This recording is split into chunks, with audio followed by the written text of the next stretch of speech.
Friendship in adulthood is such a chore. I don't remember it being this hard. It used to be, hi, I like your hair. Oh, I like your hair too.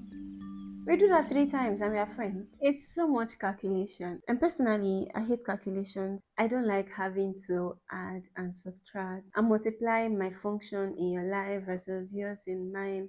That is so much work. Nothing beats reciprocation in friendship.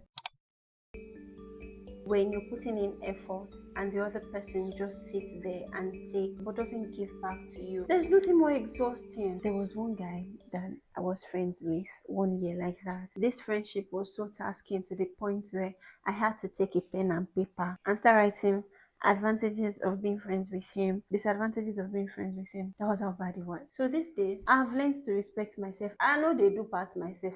Lọ́wọ́ tá a wà yìí, I'm too old for games. And that is where putting in the same amount of effort comes in. You go out and find opportunities come. Because e be like say all the opportunities wey we don get now, na me go hustle information, come tell you say how far I see update. You go also for updates, come give me. Put in the work too. And I notice that I'm putting in effort and you're not putting in effort.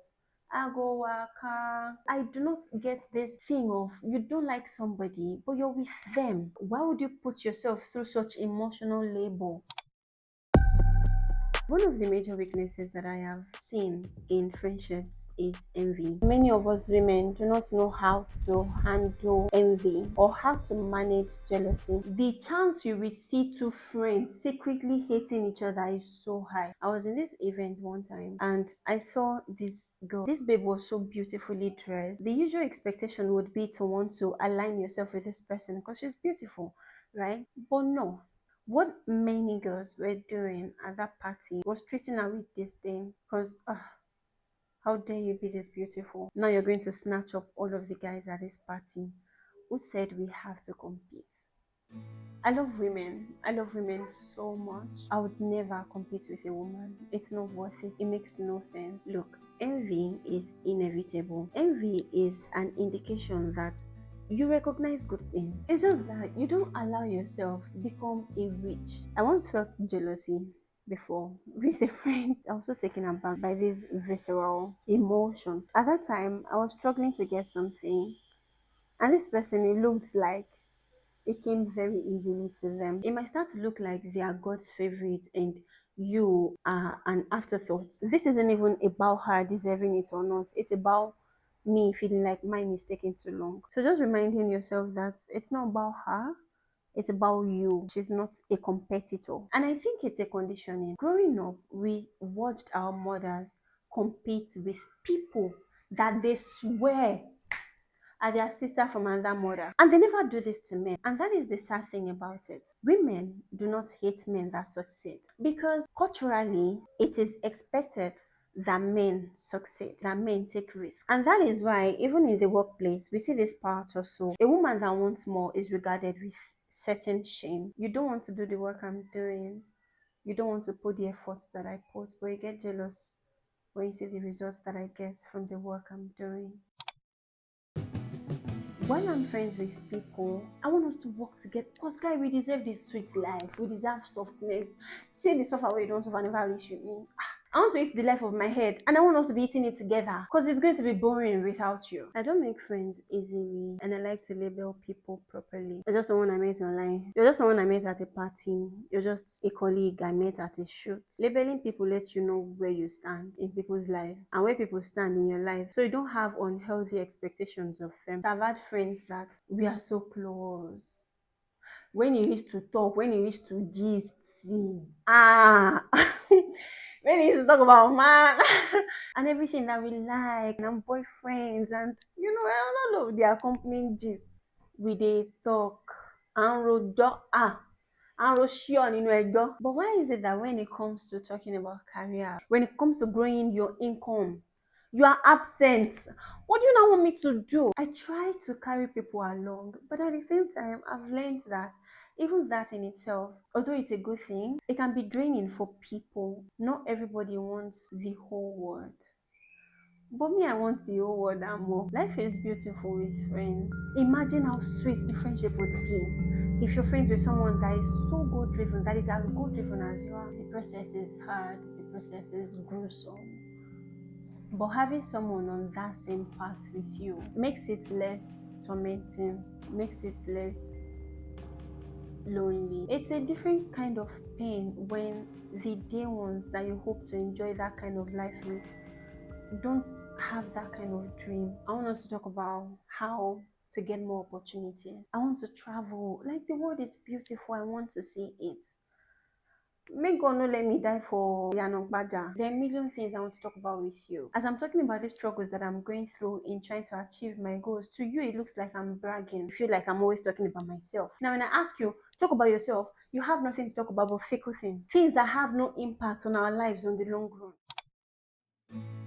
What I've found very difficult to accept in friendship is how the very reason people are rooting for you turns out to be the same reasons they hate you. When I'm struggling, you're there for me. But when I now have just one tiny result, you disappear. Let me give you an example. I was friends with someone. You know me now. I don't know if I should mention their gender.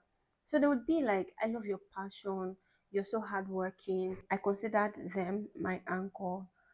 Yeah, God is our anchor, but we have anchors on earth. They were there for me. Oh, the work that person did is like this. Did so much in my life.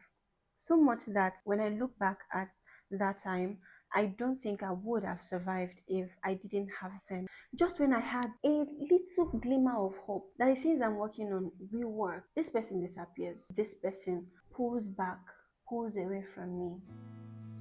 And all of a sudden, I was doing my life alone. And it brings me to the realization that some people cannot stand the version of you that they are rooting for. Maybe because you're not sad and broken anymore, they feel like you don't need them. If someone is treating me in a way that I don't like, I tend to make excuses for them. They are busy with work, they probably are working their refrigerator, their grandma's cat just gave birth. But there comes a time where you have to tell yourself the truth. This person is not treating me the way I deserve to be treated. They are not caring for me the way that I care for them. First, if I see that I'm the one who always calls, I take a step away from calling. If we go another 3 weeks without talking because I didn't call you, I tell you, I feel like our friendship is coming to an end and I feel like I'm the one doing all of the work. Their response to that, in accordance to a change in behavior, is now what pushes the friendship forward because I'm not here to waste my time. One of the things that I absolutely hate about friendship is letting go. It's so hard, especially when you've had beautiful memories, when you've imagined them introducing you to their children and your family knowing them. Then, when that separation happens, you have to go through this gruesome process of getting your family up to date, getting them to come to this new reality that you're not friends with this person anymore. There's this friend I had to recently let go. It's not recently, it's been like a year now. And my mom constantly harangues me about this person. Any small thing. Onyinye, how about that your friend? Shey you will drop me and go and adopt them? Because it's like you clearly want them now. No, it's fine. I'm not your daughter. It's okay. For the upteenth time, mom.